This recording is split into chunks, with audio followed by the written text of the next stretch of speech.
بسم اللہ الرحمن الرحیم۔ السلام علیکم ورحمۃ اللہ وبرکاتہ۔ تین مبارک کلمات اور بخشش۔ حضرت ابو رافع رضی اللہ تعالیٰ عنہ کی زوجہ حضرت سلمہ نے حضور اکرم صلی اللہ علیہ وآلہ وسلم سے عرض کی کہ مجھے کوئی وظیفہ مختصر سا بتا دیجیے، زیادہ لمبا نہ ہو۔ آپ صلی اللہ علیہ وآلہ وسلم نے ارشاد فرمایا، اللہ اکبر 10 مرتبہ پڑھا کرو۔ اللہ جل شانہ اس کے جواب میں فرماتے ہیں کہ یہ میرے لیے ہے۔ پھر سبحان اللہ 10 مرتبہ کہا کرو۔ اللہ سبحانہ تعالیٰ پھر یہی فرماتے ہیں کہ میرے لیے ہے۔ پھر اللہم اغفر لی 10 مرتبہ پڑھا کرو۔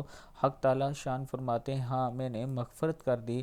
10 مرتبہ تم اللہم اغفر لی کہو، 10 مرتبہ اللہ جل شان فرماتے ہیں کہ میں نے مغفرت کر دی۔ اللہ تعالیٰ ہم سب کو بھی یہ چھوٹی چھوٹی دعائیں پڑھنے کی توفیق دے۔ ویڈیو کو آپ دوستوں نے آگے ضرور شیئر کرنا ہے۔ السلام علیکم ورحمۃ اللہ وبرکاتہ۔